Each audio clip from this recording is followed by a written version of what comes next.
കർത്താവിൻ്റെ ധന്യനാമം വാഴ്ത്തപ്പെടുമാറാകട്ടെ. കടന്നു വന്നിരിക്കുന്ന വാത്സല്യ കർത്താവിൻ്റെ ദാസന്മാർക്ക് ഏവർക്കും വേഗം വെറുതെ യേശുക്രിസ്തുവിൻ്റെ നാമത്തിൽ ഗലീനായൻ്റെ സ്നേഹവന്ദനം അറിയിക്കുന്നു. പൊങ്ങത്ത് നടക്കുന്ന ക്ലാസിൻ്റെ സ്തോത്രം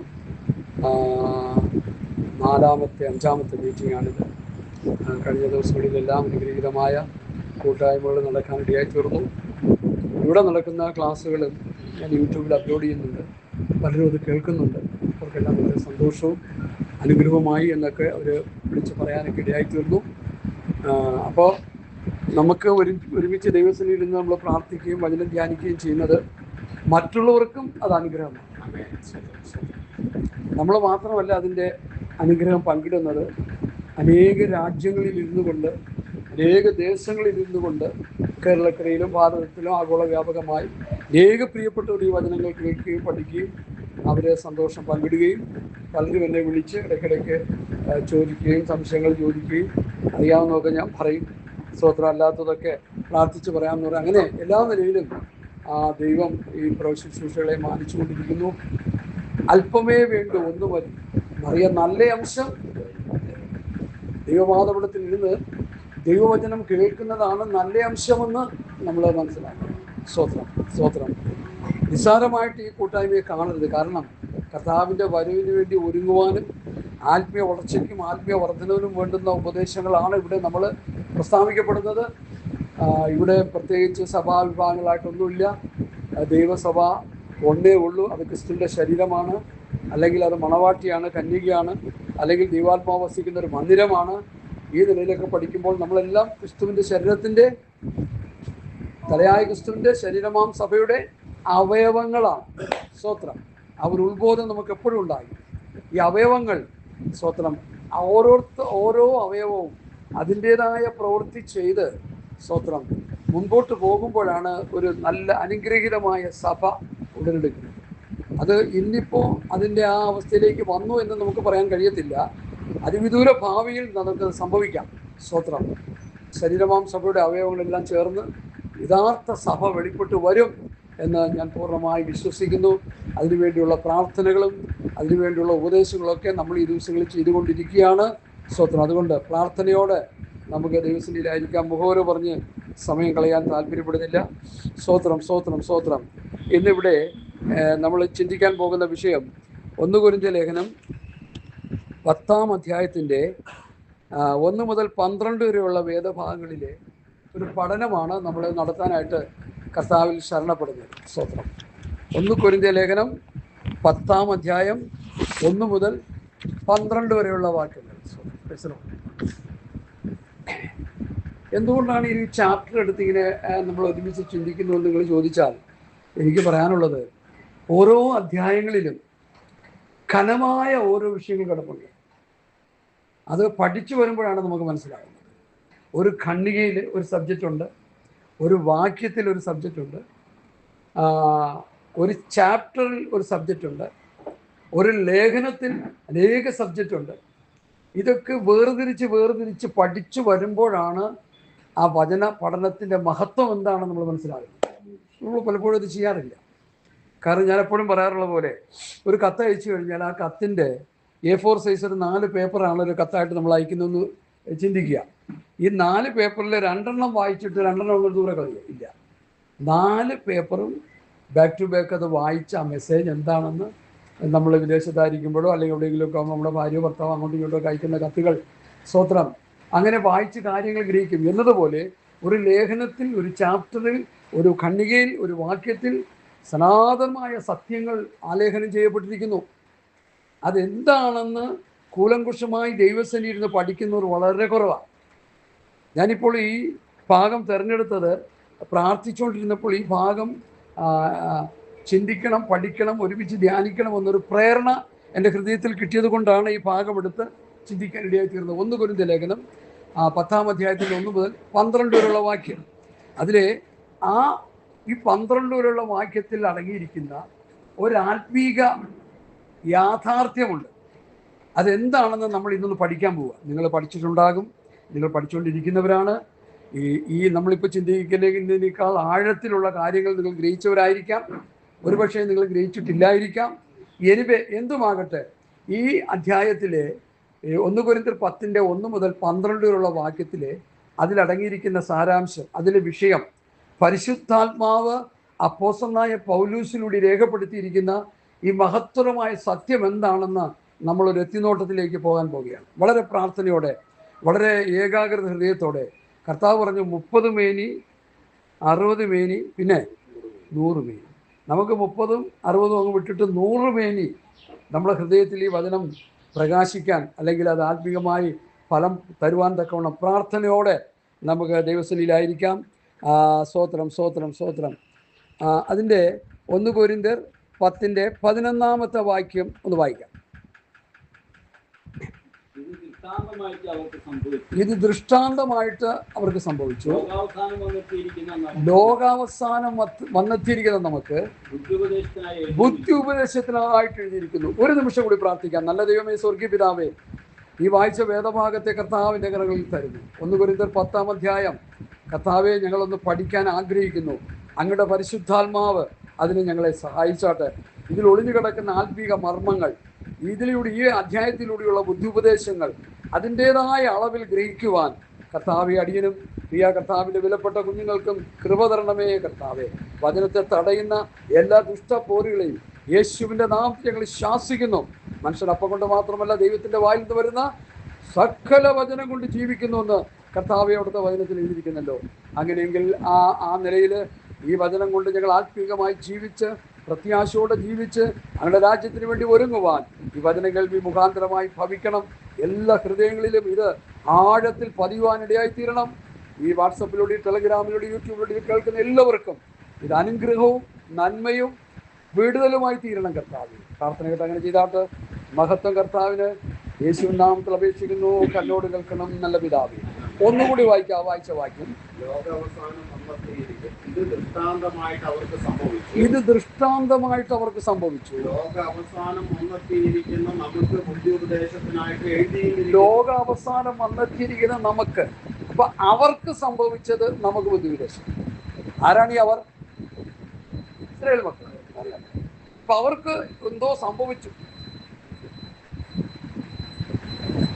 അവർക്കെന്തോ പ്രശ്നങ്ങൾ സംഭവിച്ചു, അവർക്കെന്തോ ദുരന്തങ്ങൾ സംഭവിച്ചു, അവർക്കെന്തോ സംഭവിക്കാൻ പാടില്ലാത്തത് സംഭവിച്ചു.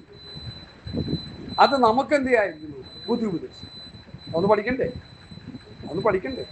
ഇനി എന്താണ് സംഭവിച്ചത്? നമുക്ക് എല്ലാവർക്കും അറിയാവുന്ന കാര്യമാണ്. ഇതൊരു നിസ്സാര കാര്യമായിട്ട് എടുക്കണ്ട. എല്ലാവർക്കും അറിയാമ്പോൾ തന്നെ ഒരു ഗൗരവത്തോടെ ഈ വിഷയം എടുക്കണം. എന്താണ് അവർക്ക് സംഭവിച്ചത്? മോശ മുഖാന്തരം ഇസ്രായേൽ മക്കൾ ഈജിപ്തിൽ നിന്ന് പുറപ്പെട്ട് ദൈവം അവർക്ക് കൊടുത്ത വാഗ്ദത്ത കനാനിലേക്ക് യാത്ര ചെയ്ത് 40 വർഷം അവർ യാത്ര ചെയ്ത് വന്ന് അവസാനം വാഗ്ദത്ത കനാനിൽ കാല് വയ്ക്കാൻ അവരിൽ മിക്ക പേരിലും എന്ത് ചെയ്തില്ല? അതൊന്ന് പഠിക്കണ്ടേ? എന്തുകൊണ്ടാണ് സംഭവിച്ചത്? ഈ ഇസ്രായേൽ മക്കളുടെ ഈ യാത്രയും, ശ്രദ്ധിക്കണേ, പുതിയ നിയമസഭയുടെ ഈ ലോകമാകുന്ന മിസ്രൈമിൽ നിന്ന്, ശ്രദ്ധിക്കണേ, അവര് വാഗ്ദത്ത കനാനിലേക്ക് പോയി. നമ്മൾ ആത്മീക കനാനാകുന്ന സ്വർഗത്തിലേക്ക് യാത്ര ചെയ്തുകൊണ്ടിരിക്കും. ശ്രദ്ധിച്ചോണേ പോയിന്റ്. അവരാക്ഷരിക കനാനിലേക്ക് അവരെ ദൈവം അയച്ചുകൊണ്ടിരുന്നു. അവർ യാത്ര ചെയ്തുകൊണ്ടിരുന്നു.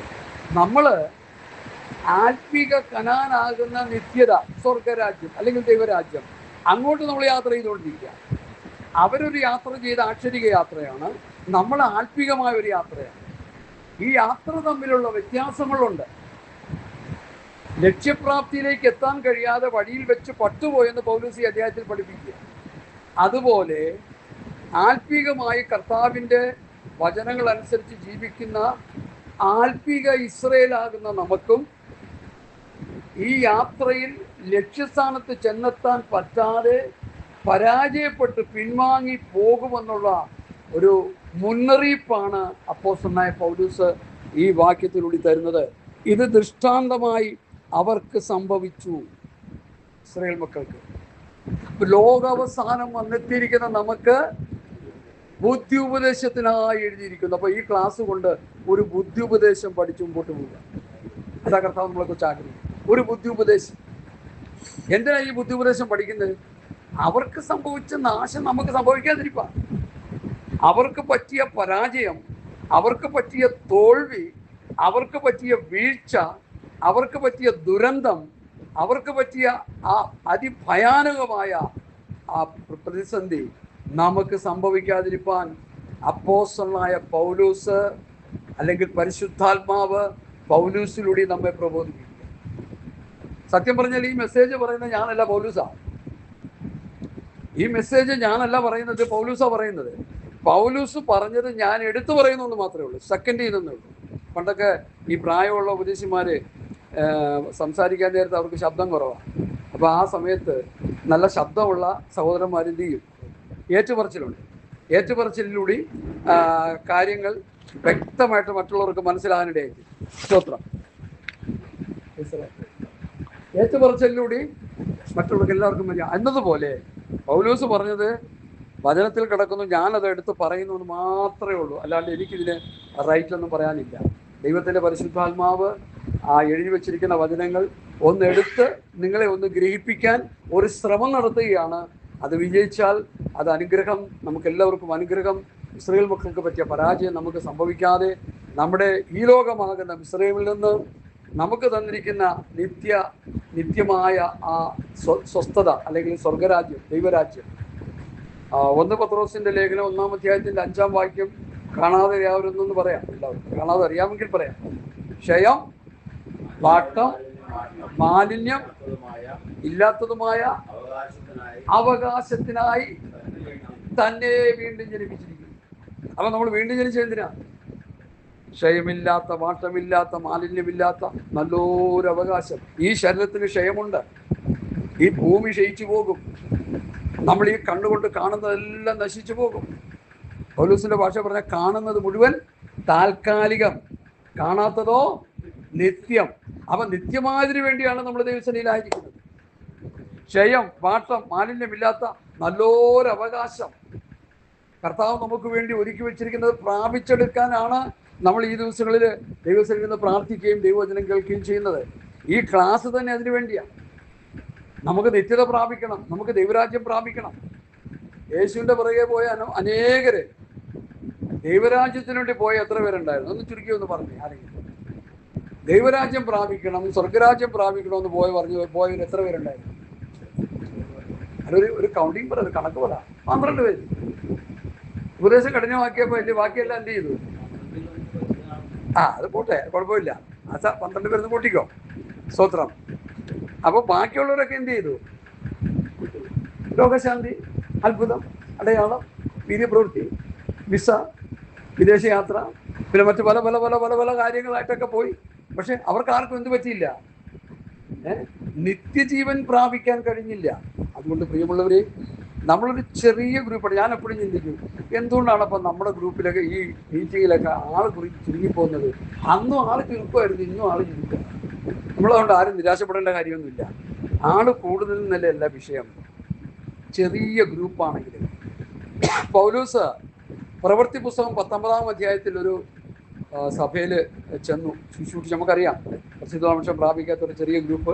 അവിടെ ചെന്ന് ആത്മാവുണ്ടെന്ന് പോലും അറിഞ്ഞിട്ടില്ല. പൗലോസ് അവിടെ പ്രസംഗിച്ചു കഴിഞ്ഞപ്പോൾ അവരെത്ര പേരുണ്ടായിരുന്നു? അറിയത്തില്ലയോ? എത്ര പേരുണ്ടായിരുന്നു? പറ. നിങ്ങളാരും വേദവസം വായിക്കുന്നവരല്ലേ? 12 അല്ല, 12 പേരുണ്ടായിരുന്നു. കർത്താവിൻ്റെ കൂടെ നടന്ന ശിഷ്യന്മാർ 12 ഉള്ളൂ. സ്തോത്രം. ഈ പണ്ടുള്ള ചർച്ചകളെ കുറിച്ച് അതിൻ്റെ ചരിത്രം പഠിക്കുമ്പോൾ ഹൗസ് ചർച്ചകളായിട്ട് കൂടി ഇതൊരു 10-15 പേരൊക്കെ ഉള്ളൂ. എൻ്റെ പൊന്നെ സഹോദരങ്ങളെ, ഇന്ന് കാണുന്ന ഈ 1000, 2000 ഒന്നും ലിസ്റ്റിലുള്ളവരല്ല. ഞാൻ അവരെ അധിക്ഷേപിക്കുകയോ ഒന്നും ചെയ്യുകയല്ല. നമ്മൾ വിചാരിക്കും വലിയ സഭയാണ്, മഹാ ചർച്ചാണ്, അങ്ങനെ കൂടി ഒരു ഭയങ്കര പല പ്രോജക്റ്റുകളൊക്കെ ഒത്തിരി പരിപാടികളൊക്കെ ചെയ്തുകൊണ്ടിരിക്കുക. നല്ല കാര്യമാണ്. പക്ഷെ ഇതൊക്കെ ചെയ്തിട്ട് അക്കരെ പോകാതിരുന്നിട്ട് എന്താ പ്രയോജനം? അതുകൊണ്ട് ആളിൽ ചുരുക്കമാണെങ്കിലും ഇവിടെ എഴുതിയിരിക്കുന്ന പോലെ ഇത് ദൃഷ്ടാന്തമായി അവർക്ക് സംഭവിച്ചു. ലോകാവസാനം വന്നെത്തിയിരിക്കുന്ന നമുക്ക് ബുദ്ധി ഉപദേശത്തിനായി എഴുതിയിരിക്കുന്നു. ഇനി അതിൻ്റെ 10-ാം അധ്യായത്തിൻ്റെ 1-ാമത്തെ വാക്യം തൊട്ട് നമുക്ക് വായിക്കാം. സ്തോത്രം. സഹോദരന്മാരെ വായിച്ചാട്ടെ, അറിയില്ല വായിച്ചാട്ടെ, കുറച്ച് വായിച്ചാട്ടെ. ആ, നമ്മുടെ പിതാക്കന്മാർ എല്ലാവരും മേഘത്തിൻ കീഴിൽ ആയിരുന്നു. എല്ലാവരും സമുദ്രത്തിലൂടെ കടന്ന് എല്ലാവരും മേഘത്തിലും സമുദ്രത്തിലും സ്നാനമേറ്റു മോശയോട് ചേർന്നു. എല്ലാവരും ഒരേ ആത്മീയ ആകാരം തിന്ന് എല്ലാവരും ഒരേ ആത്മീയ പാനീയം കുടിച്ചു. അവരെ അനുഗമിച്ച ആത്മീയ പാറയിൽ നിന്നല്ലോ അവർ കുടിച്ചത്. ആ പാറ ക്രിസ്തുവായിരുന്നു. എങ്കിലും അവരിൽ മിക്ക പേരിലും ദൈവം പ്രസാദിച്ചില്ല. 5 വാക്യം വായിച്ചല്ലേ? സഹോദരന്മാരെ, നമ്മുടെ പിതാക്കന്മാർ. അപ്പൊ ഇത് പൗലോസ് പറയുമ്പോ യഹൂദന്മാരാണ് ഇവിടെ വരുന്നത്. ആക്ച്വലി ഇവിടെ പിതാക്കന്മാരാണ്, നമ്മളല്ലല്ലോ ഇത്. അപ്പൊ അവരുടെ ജീവിതത്തിൽ ഇസ്രായേൽ മക്കളുമായിട്ടുള്ള ബന്ധത്തിൽ ഒരു വിഷയമാണ് ഇവിടെ എടുത്ത് കാണിക്കുന്നത് പൗലോസ്. നമ്മുടെ സഹോദരം, നമ്മുടെ പിതാക്കന്മാർ എല്ലാവരും അവർ മേഘത്തിന് കീഴിലായിരുന്നു. സ്തോത്രം. അവരെല്ലാവരും സമുദ്രത്തിലൂടെ കടന്നു. എല്ലാവരും മേഘത്തിലും സമുദ്രത്തിലും സ്നാനമേറ്റു. മോശയോട് ചേർന്നു.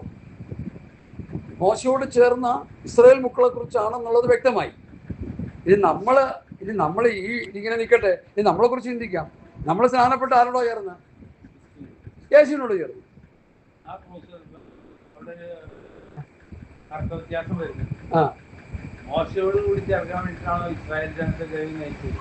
അല്ല, ശരി, അതെ, ശരി ശരി. അങ്ങനെയെങ്കിൽ ചേർന്ന് എന്നാണ് വായിക്കുന്നത്. ചേർന്ന് എല്ലാവരും ഒരേ ആത്മീയ ആഹാരം ചേർന്നു എന്നുള്ളത്. അവര് മേശയോട് ചേർന്നു യാത്ര ചെയ്തു. ശരി, നമ്മൾ ആരോടാ ചേർന്നത്? നമ്മൾ ക്രിസ്തുവിനോട് ചേർന്നു. അപ്പോൾ അവര് ചേർന്നതും നമ്മൾ ചേർന്നതും തമ്മിൽ വ്യത്യാസമുണ്ട്. അവർ മോശയുടെ പ്രമാണം അനുസരിച്ച് ജീവിക്കേണ്ടവരാ, നമ്മൾ ക്രിസ്തുവിന്റെ പ്രമാണം അനുസരിച്ച് ജീവിക്കേണ്ടവരാ. ഞാൻ സാധാരണ എൻ്റെ പ്രസംഗ ഭാഷയിൽ പറയാറുണ്ട്, യേശുവിനോട് ചേർന്നവൻ മോശയുടെ പ്രമാണത്തിന്റെ കീഴിൽ പോകേണ്ട കാര്യമില്ല. നിങ്ങൾക്ക് മനസ്സിലായെന്ന് വിശ്വസിക്കുന്നു. യേശുവിനോട് ചേർന്നവൻ യേശു പറഞ്ഞ പ്രമാണം അനുസരിക്കണമോ മോശയുടെ പ്രമാണം അനുസരിക്കണം? 2 പ്രമാണങ്ങളാണല്ലോ, വ്യത്യസ്തമായ പ്രമാണങ്ങളാണല്ലോ. മൊസൈക്കിലോ മോശയുടെ പ്രമാണം, ക്രിസ്തുവിന്റെ പ്രമാണം. ക്രിസ്തുവിന്റെ ന്യായപ്രമാണം എന്ന് വാക്യമുണ്ടോ? ഗലാത്യർ ലേഖനം 6-ാം അധ്യായത്തിന്റെ 2-ാമത്തെ വാക്യം.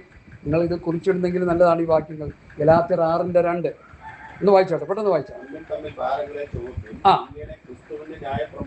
അപ്പൊ ക്രിസ്തുവിന്റെ ന്യായപ്രമാണം, മോശയുടെ ന്യായപ്രമാണം, 2 പ്രമാണങ്ങളാണ്. ഒത്തിരി പ്രമാണങ്ങൾ ഉണ്ടെങ്കിലും പ്രധാനമായിട്ട് നമ്മൾ പഠിക്കുന്നത് മോശയുടെ ന്യായപ്രമാണം, ക്രിസ്തുവിന്റെ ന്യായപ്രമാണം. അപ്പൊ പൗലോസ് അവിടെ പറയുന്നത് തമ്മിൽ ഭാരങ്ങളെ ചുമപ്പിൻ, ഇങ്ങനെ ക്രിസ്തുവിന്റെ ന്യായപ്രമാണം നിവർത്തിപ്പിൻ. അപ്പൊ പുതിയ നിയമസഭ നിവർത്തിക്കേണ്ടത് ക്രിസ്തുവിന്റെ ന്യായപ്രമാണമാണ്. ഇവിടെ പഴയ നിയമവും പുതിയ നിയമവും തമ്മിൽ വേർതിരിവ് വരികയാണ്. റോമാലേഖനം 8-ാം അധ്യായത്തിന്റെ 1-ാമത്തെ വാക്യം ഒന്ന് വായിക്കാം. 8:1.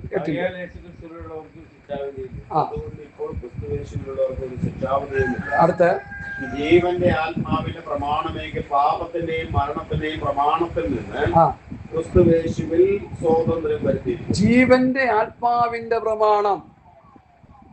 ഇത് വാക്യങ്ങളുടെ അർത്ഥം നമ്മൾ നന്നായിട്ട് മനസ്സിലാക്കി. ജീവന്റെ ആത്മാവിന്റെ പ്രമാണം, പാപത്തിന്റെയും മരണത്തിന്റെയും പ്രമാണം. അപ്പൊ 2 പ്രമാണം അവിടെ വന്നു. മോശയുടെ പ്രമാണം ക്രിസ്തുവിന്റെ പ്രമാണം തമ്മിലുള്ള അതാണ് അവിടെ പഠിപ്പിക്കുന്നത്. ജീവന്റെ ആത്മാവിന്റെ പ്രമാണം. അങ്ങനെ വരുമ്പോൾ യോഹന്നാന്റെ സുവിശേഷം 6-ാം അധ്യായത്തിന്റെ 63-ാമത്തെ വാക്യത്തിലേക്ക് വരുമ്പോൾ, ഞാൻ നിങ്ങളോട് സംസാരിച്ച വചനങ്ങൾ ആത്മാവും. അപ്പൊ ജീവന്റെ ആത്മാവിന്റെ പ്രമാണം, കർത്താവിന്റെ പ്രമാണം. അപ്പൊ നമ്മൾ മോശയോട് ചേർന്നവരെല്ലാം നമ്മൾ കർത്താവിനോട് ചേർന്നു. അവർ മോശയോട് ചേർന്ന് യാത്ര ചെയ്തു. ഇപ്പൊ പറഞ്ഞ പോലെ മോശയോട് ചേർന്ന് അവർ യാത്ര ചെയ്തു. ഓക്കെ, അവർക്കൊരു പ്രമാണം കിട്ടി, അത് മോശിക പ്രമാണം. അവരത് അനുസരിച്ചില്ലെന്നുള്ളതാണ്. സ്തെഫാനോസ് മരിക്കാൻ നേരത്ത് പറയുന്ന ഒരു ഭാഗമുണ്ട്. എല്ലാവർക്കും ഇങ്ങനെ നിർത്തിയിട്ട് പ്രവൃത്തി പുസ്തകം 7-ാം അധ്യായം നിർത്താം. 7-ാം അധ്യായം പ്രവൃത്തി 7. സ്തെഫാനോസിന്റെ പ്രസംഗത്തിലെ ഒരു വാക്യം അടർത്തിയെടുത്ത് നമ്മളൊന്ന് ധ്യാനിക്കാൻ പോകും. സ്തോത്രം. Hallelujah, hallelujah. 7-ന്റെ 51 വായിച്ചോ. സാക്ഷ്യക്കാരൻ ഹൃദയത്തിൽ ചെവിക്ക് പരിച്ഛേദന ഇല്ലാത്തവരുമായുള്ളവരെ, നിങ്ങളുടെ പിതാക്കന്മാരെ പോലെ തന്നെ നിങ്ങളും എല്ലായ്പ്പോഴും പരിശുദ്ധാത്മാവിനോട് മറന്നു നിൽക്കുന്നു. പ്രവാചകന്മാരിൽ ഏവനെ നിങ്ങളുടെ പിതാക്കന്മാർ ഉപദ്രവിക്കാതിരുന്നിട്ടുള്ളൂ. ആമേൻ. നീതിമാനായവന്റെ വരവിനെ കുറിച്ച് മുന്നറിയിച്ച വിളിച്ചവരെ അവർ കൊന്നുകളഞ്ഞു. അടുത്ത അവര് നിങ്ങൾ ഇപ്പോൾ ദ്രോഹികളും കൊലപാതകരും ആയിത്തീർന്നു. അടുത്ത നിങ്ങൾ ദൈവദൂതന്മാരുടെ നിയോഗങ്ങളായി ന്യായപ്രമാണം പ്രാപിച്ചുവെങ്കിലും അത് പ്രമാണിച്ചിട്ടില്ല. ദൈവദൂതന്മാരുടെ നിയോഗങ്ങളായി ന്യായപ്രമാണം ഇസ്രയേൽ മക്കൾ പ്രാപിച്ചുവെങ്കിലും അത് പ്രമാണിച്ചില്ല എന്നൊരു വീഴ്ച കല്ലേറ് കൊണ്ട് ചാകുന്നതിന് മുമ്പ് ദേവാലയത്തിൽ വിളിച്ചു പറഞ്ഞിട്ടാ മരിച്ചത്. പ്രമാണം അവർക്ക് ലഭിച്ചു, പ്രമാണം അവരനുസരിക്കുന്നില്ല. അതുപോലെ നമുക്ക് കർത്താവിന്റെ പ്രമാണം ലഭിച്ചു, നമ്മൾ കർത്താവിന്റെ പ്രമാണം അനുസരിക്കുന്നു നമ്മൾ തന്നെ ചോദന ചെയ്യണം. കർത്താവിനോട് ചേരുവാൻ സ്നാനമേറ്റവരായ നമ്മൾ യേശുവിനോട് ചേർന്നു, യേശുവിനെ ധരിച്ചിരിക്കുന്നു. ആ നിലയിലാണ് പഠനം കിടക്കുന്നത്. അപ്പം നമ്മൾ കർത്താവിന്റെ പ്രമാണം അനുസരിക്കാൻ ബാധ്യസ്ഥരാണ്. അങ്ങനെ അനുസരിച്ചില്ലെങ്കിൽ എന്താ പറ്റും? മോശയുടെ പ്രമാണം അനുസരിക്കാത്തവര് അവർക്ക് ശിക്ഷ കിട്ടിയതുപോലെ നമ്മൾ കർത്താവിന്റെ പ്രമാണം അനുസരിച്ചില്ലെങ്കിൽ നമുക്ക് ശിക്ഷ കിട്ടും. ഉണ്ടോ? വാക്യമുണ്ടോ? എബ്രായ ലേഖനം 10-ാം അധ്യായത്തിന് 26 മുതലുള്ള വാക്യം. ഈ പദ്യം കുറിച്ചിട്ടാണ്, നിങ്ങളുടെ പേപ്പറിൽ കുറിച്ചിടുന്നത് നല്ലതാണ്. ഇങ്ങനെയുള്ള വാക്യങ്ങളൊന്നും എടുത്ത് ഇടയ്ക്കിടയ്ക്ക് ധ്യാനിക്കുന്ന വളരെ നല്ലതാണ്. എബ്രായ ലേഖനം 10-ാം അധ്യായത്തിന്റെ 26. പരിജ്ഞാനം ലഭിച്ച ശേഷം നാം മനഃപൂർവ്വം പാപം ചെയ്താൽ പാപങ്ങൾക്ക് വേണ്ടി ശേഷിക്കാതെ ന്യായവിധിക്കായി ഭയങ്കരമായ ഒരു പ്രതീക്ഷയും എതിരുകളെ ദഹിപ്പിക്കാനുള്ള ക്രോധാഗ്നിയും. ആമേൻ. അടുത്ത മോശയുടെ ന്യായപ്രമാണം അനുസരിക്കാത്തവന് കരുണ കൂടാതെ 2-3 സാക്ഷികളുടെ വാമൊഴി കേട്ട് മരണശിക്ഷ കൽപ്പിക്കുന്നത്. മോശയുടെ പ്രമാണം അനുസരിക്കാത്തവന് ശിക്ഷയുണ്ടെന്ന് പറയുന്നു. അടുത്ത അത് ക്രിസ്തുവിന്റെ പ്രമാണത്തിലേക്ക് വരിക. ദൈവപുത്രനെ ചവിട്ടിക്കളകി തന്നെ വിശുദ്ധീകരിച്ച നിയമരക്തത്തെ മലിനമെന്ന് നിരൂപിക്കുകയും കൃപയുടെ ആത്മാവിനെ നിന്ദിക്കുകയും ചെയ്യുന്നവൻ എത്ര കഠിനമേറിയ ശിക്ഷയ്ക്ക് മാത്രമാകുമെന്ന് വിചാരിപ്പി. അല്ല, മോചന പ്രമാണം അനുസരിക്കാത്തതിന് കിട്ടിയ ശിക്ഷയേക്കാൾ എത്ര കഠിനമേറിയ ശിക്ഷ. നമ്മളിതിനൊക്കെ ലഘൂകരിച്ചുകൊണ്ടിരിക്കുക. നമ്മളിതിനെയൊക്കെ ഈ വാക്യങ്ങളൊക്കെ എന്ത് ചെയ്യുക? ലഘൂകരിച്ച് കാണുകയാണ്. അങ്ങനെ കാണരുത്. പൗലോസിന്റെ പഠിപ്പിക്കല് വളരെ മനോഹരമാണ്, ഷാർപ്പാണ്, സ്വീറ്റാണ്, ഷാർപ്പാണ്, ഷോർട്ടാണെന്ന് സാറിന് പറയുന്ന പോലെ വളരെ ഷാർപ്പായിട്ടുള്ള പഠിപ്പിക്കലാണ് പൗലോസിൻ്റെത്. ക്രിസ്തുവിന്റെ ന്യായപ്രമാണം തമ്മിൽ ഭാരങ്ങളെ ചോപ്പിൻ. ഇങ്ങനെ ക്രിസ്തുവിന്റെ ന്യായപ്രമാണം ആചരിക്കാൻ വേണ്ടി നമ്മൾ നിർബന്ധിതരായി തീരണം. ഈ ദിവസങ്ങളിൽ കർത്താവിന്റെ കൽപ്പനകൾ ഓരോന്നും അനുസരിക്കണം. ഞാൻ എന്തിനാ ഇങ്ങനെ എടുത്തു പറയുന്നത്? മോശയുടെ പ്രമാണം കൊടുത്ത ജനം മോശയുടെ പ്രമാണം അനുസരിക്കാത്തത് കൊണ്ട് അവർ ഈ വാക്യം, ഈ പഠനം പഠിച്ചു വരുമ്പോൾ ഞാനത് നേരത്തെ അങ്ങ് പറയാം, അവരെ മരുഭൂമിയിൽ തള്ളിയിട്ട് കളഞ്ഞു. അത് വായിച്ചില്ല, വാക്യം പാസ് വായിച്ചു. മരുഭൂമിയിൽ തള്ളിയിട്ട് കളഞ്ഞു. എബ്രായ ലേഖനം 3-ാം അധ്യായത്തിലേക്ക് വരുമ്പോൾ അവരുടെ ശവങ്ങൾ മരുഭൂമിയിൽ വീണുപോയി. അങ്ങനെയല്ലേ ആ പദം? അങ്ങനെയാണെന്ന് എനിക്ക് തോന്നുന്നു. അവരുടെ ശവങ്ങൾ മരുഭൂമിയിൽ വീണുപോയി, അവർ മരുഭൂമിയിൽ പട്ടുപോയി. സ്വത്രം. അപ്പൊ പ്രമാണം എക്കാലത്തും അനുസരിക്കാത്തവർക്ക് ശിക്ഷയുണ്ട്, അതിന്റെ പണിഷ്മെന്റ് ഉണ്ട്, അതിന്റെ പ്രത്യാഘാതങ്ങൾ നേരിടേണ്ടി വരുമെന്ന് ഈ 1 കൊരിന്ത്യർ ലേഖനം 12-ാം അധ്യായം 1 മുതൽ 12 വരെയുള്ള വാക്യം നമ്മളെ ഓർമ്മപ്പെടുത്തുകയാണ്. ഞാൻ അതിൻ്റെ വിശദാംശങ്ങളിലേക്ക് വരുന്നു. മേഘത്തിനില്ലായിരുന്നു എല്ലാവരും മേഘത്തിന് സമുദ്രത്തിൽ സ്നാനമേറ്റ് മോശയോട് ചേർന്നു. ഒരേ ആത്മീയാഹാരം തിന്നു, ഒരേ ആത്മീയപാനീയം കുടിച്ചു. അവരെ അനുഗമിച്ച് ആത്മീയ പാറയിൽ കുടിച്ചത് ആ പാറ ക്രിസ്തുവായിരുന്നു. അടുത്ത അതിന്റെ 5-ാം വാക്യം വായിക്കാം. ഇതാണ് ഒരു ഗുരുതരമായ വീഴ്ചയായിട്ട്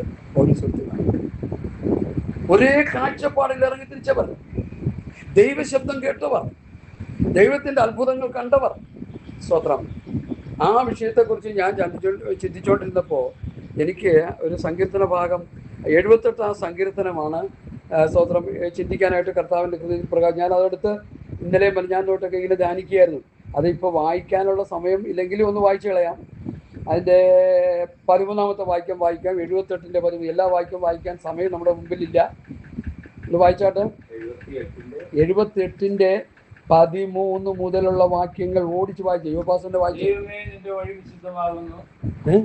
അവൻ സമുദ്രത്തെ വിഭാഗിച്ചു, അതിൽ കൂടി അവരെ കടത്തി അവൻ വെള്ളത്തെ ചിറ പോലെ നിൽക്കുമാറാക്കി പകൽ സമയത്ത് അവൻ മേഘം കൊണ്ടും ആമേൻ രാത്രി മുഴുവനും അഗ്നി പ്രകാശം കൊണ്ടും അവരെ നടത്തി. അതെ സ്വതന്ത്രം. അവൻ മരുഭൂമിയിൽ പാറകളെ പിളർന്ന ആഴികളാൽ എന്ന പോലെ അവർക്ക് ധാരാളം കുടിപ്പാൻ കൊടുത്തു. ആമേൻ സ്വതന്ത്രം. പാറയിൽ നിന്ന് അവൻ ഒഴുക്കുകളെ പുറപ്പെടുവിച്ചു. Praise the Lord. അടുത്ത വെള്ളം നദികളെ പോലെ ഒഴുകുമാറാക്കി, എങ്കിലും അവർ അവനോട് പാപം ചെയ്തു. ആമേൻ. അടുത്ത അത്യുന്നതനോട് മരുഭൂമിയിൽ വെച്ച് മത്സരിച്ചു കൊണ്ടിരുന്നു. ആമേൻ. തങ്ങളുടെ കൊതിക്ക് ഭക്ഷണം ചോദിച്ചുകൊണ്ട് അവർ ഹൃദയത്തിൽ ദൈവത്തെ പരീക്ഷിച്ചു. ആമേൻ. അവർ ദൈവത്തിന് വിരോധമായി സംസാരിച്ച് മരുഭൂമിയിൽ മേശ ഒരുക്കുവാൻ ദൈവത്തിന് കഴിയുമോ?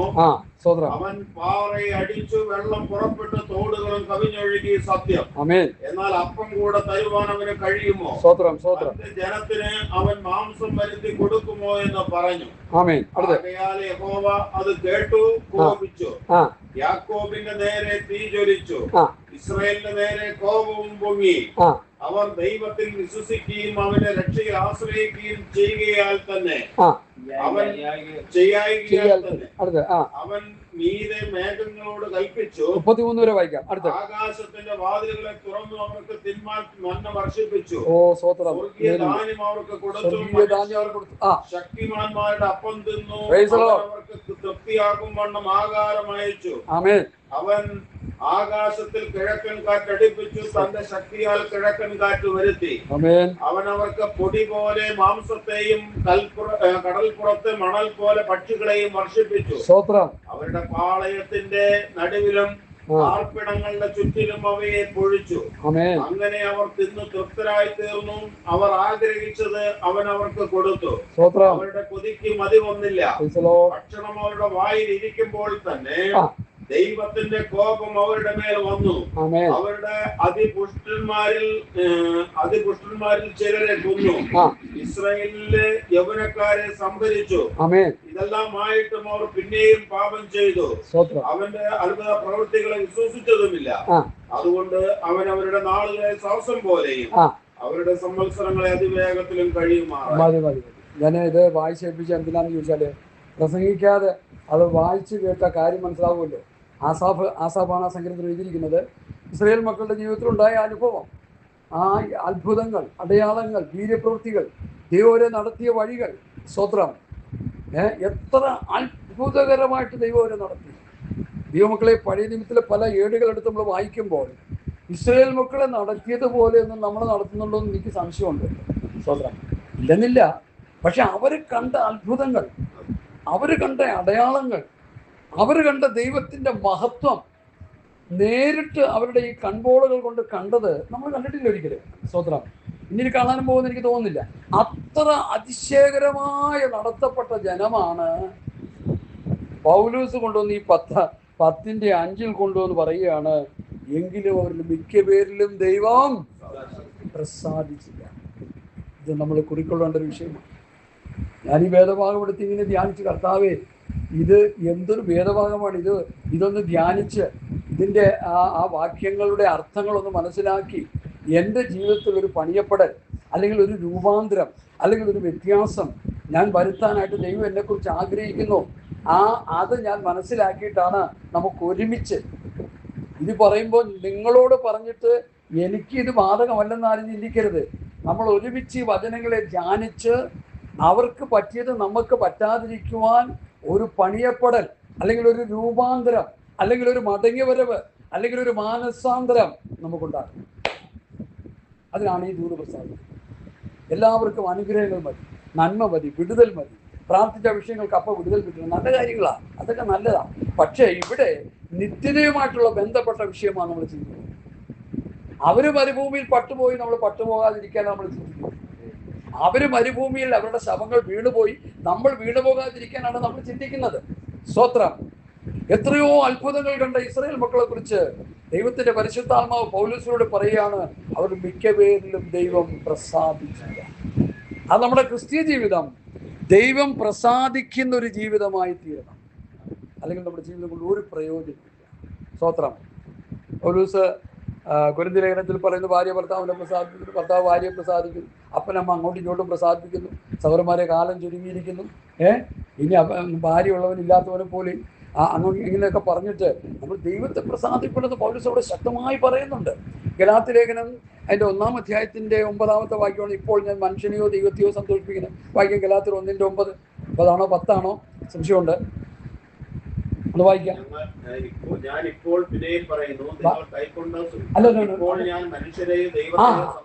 എത്ര വാക്യം? 10. ഗലാത്യർ 1:10. മനുഷ്യരെ പ്രസാദിപ്പിക്കാൻ നോക്കുന്നുവോ? ഞാൻ മനുഷ്യരെ പ്രസാദിപ്പിക്കുന്നുവെങ്കിൽ ക്രിസ്തുവിന്റെ ദാസനായിരിക്കില്ല. ഇവിടെ ദൈവത്തെ പ്രസാദിപ്പിക്കാത്ത ജനം പട്ടുപോയി. ഗലാത്യരോട് പൗലോസ് പറയുക, നമ്മൾ മനുഷ്യനെയാണോ ദൈവത്തെയാണോ പ്രസാദിപ്പിക്കുന്നത്? അറിഞ്ഞും അറിയാതെയോ? ഭാര്യ ഭർത്താവിനെ, ഭർത്താവ് ഭാര്യയെ, അപ്പം മക്കളെ അങ്ങോട്ടും ഇങ്ങോട്ടും പ്രസാദിപ്പിക്കുക. ആത്മീയകോളത്തിലാണ് ഇത് ഏറ്റവും കൂടുതൽ. നമ്മൾ അങ്ങോട്ടും ഇങ്ങോട്ടും മനുഷ്യൻ്റെ പ്രീതി സമ്പാദിക്കുവാൻ, മനുഷ്യൻ്റെ അപ്ലാസ് കിട്ടുവാൻ നമ്മൾ അങ്ങോട്ടും ഇങ്ങോട്ടും പ്രസാദിപ്പിക്കുന്നവരാണ്. പക്ഷെ അവരോട് ഇന്ന് തൽക്കാലം ദൈവത്തിൻ്റെ പരിശുദ്ധാത്മാവ് പൗലോസിനോട് പറയുകയാണ്, ഇപ്പോൾ ഞാൻ മനുഷ്യനെയോ ദൈവത്തെയോ പ്രസാദിപ്പിക്കുന്നത്. ഞാൻ മനുഷ്യനെ പ്രസാദിപ്പിച്ചാൽ പറഞ്ഞാട്ടെ ദൈവത്തിൻ്റെ ദാസനായിരിക്കില്ല. അപ്പം അതിൻ്റെ മറുവശം ഒന്ന് ചിന്തിക്കണം. ദൈവത്തിൻ്റെ ദാസൻ അല്ലെങ്കിൽ പിന്നെ ആരും ഏത് ദാസനാണ്? സാത്താൻ്റെ ദാസനാണ്. അങ്ങനെയാ പറയുന്നത്. അതിനുള്ള തെളിവുകളുണ്ട്. ദൈവത്തിൻ്റെ ദാസൻ അല്ലെങ്കിൽ പിന്നെ സാത്താൻ. 2 ദാസന്മാരേ ഉള്ളൂ. റോമാലേഖനം 6-ാം അധ്യായം. ഈ കാര്യങ്ങൾ എടുക്കുമ്പോൾ അതൊന്ന് പറഞ്ഞ് ഗ്രഹിപ്പിച്ച് പോകണമല്ലോ. അതുകൊണ്ട് ഞാൻ പറയുന്നത് റോമാലേഖനം 6-ാം അധ്യായം എടുത്താട്ട് 6:15 ഇത് നോട്ട് ചെയ്യാൻ കൂടി. ഈ വാക്യങ്ങൾ നിങ്ങൾ പേപ്പറിൽ, ആ തന്നിരിക്കുന്ന പേപ്പറിൻ്റെ മറുവശത്ത് നിങ്ങൾ നോട്ട് ചെയ്ത് അത് ഒരുമിച്ച് ധ്യാനിച്ച് പഠിച്ച് കാര്യങ്ങളെ മനസ്സിലാക്കി മുമ്പോട്ട് പോകുമ്പോഴാണ് അതിൻ്റെ സന്തോഷം. 16-ാം തൊട്ട് 16-ാം വാക്യം 6:16 തൊട്ട്. നിങ്ങൾ ദാസന്മാരായി അനുസരിപ്പാൻ നിങ്ങളെ തന്നെ സമർപ്പിക്കുകയും നിങ്ങൾ അനുസരിച്ച് പോരുകയും ചെയ്യുന്നവരെ ദാസന്മാർ ആകുന്നുവെന്ന് അറിയുന്നില്ലയോ? ഒന്നുകിൽ മരണത്തിനായി പാപത്തിന്റെ ദാസന്മാർ, അല്ലെങ്കിൽ നീതിക്കായ അനുസരണത്തിന്റെ ദാസന്മാർ തന്നെ. എന്നാൽ നിങ്ങൾ പാപത്തിന്റെ ദാസന്മാരായിരുന്നുവെങ്കിലും പഠിപ്പിച്ച ഉപദേശ രൂപത്തെ ഹൃദയപൂർവ്വം അനുസരിച്ച് പാപത്തിൽ നിന്ന് സ്വാതന്ത്ര്യം ലഭിച്ച് നീതിക്ക് ദാസന്മാരായി തീർന്നതുകൊണ്ട് ദൈവത്തിന് സ്തോത്രം. ദൈവത്തിന്റെ ദാസന്മാർ ആരാണെന്ന് ശരിക്കും പൗലോസ് ഇവിടെ പഠിപ്പിക്കുക. നിങ്ങൾ പാപത്തിന്റെ ദാസന്മാരായിരുന്നുവെങ്കിലും നിങ്ങളെ പഠിപ്പിച്ച ഉപദേശരൂപം, ദ ഫോം ഓഫ് ഡോക്ട്രിൻ, പഠിപ്പിച്ച ഉപദേശരൂപം എന്ത് ചെയ്തു? ഹൃദയപൂർവ്വം അനുസരിച്ചു. ഇത് തല്ലിപ്പഠിപ്പിക്കുന്ന രീതിയല്ല. നമ്മളിവിടെ ആരെയും തല്ലിപ്പഠിപ്പിക്കുന്നില്ല. ഉപദേശം പറയുക, അനുസരിക്കുക. നമ്മൾ പാപത്തിൽ നിന്ന് എങ്ങനെ സ്വാതന്ത്ര്യം പ്രാപിച്ചു എന്ന് ചോദിച്ചാൽ നമ്മൾ എന്താ ഒരു മറുപടി പറയുന്നത്? അത് ഈ വാക്യം ഇതാ വാക്യം നമ്മൾ പറയേണ്ടത്. പാപത്തിന് എങ്ങനെ സ്വാതന്ത്ര്യം പ്രാപിച്ചു? ഞാനും നിങ്ങളും പാപത്തിന്റെ ദാസന്മാരായിരുന്നു. നമ്മളെ പഠിപ്പിച്ച ഉപദേശ രൂപം ഹൃദയപൂർവ്വം അനുസരിച്ചപ്പോൾ പാപത്തിന് സ്വാതന്ത്ര്യം പ്രാപിച്ച് നീതിക്ക് ദാസനായി.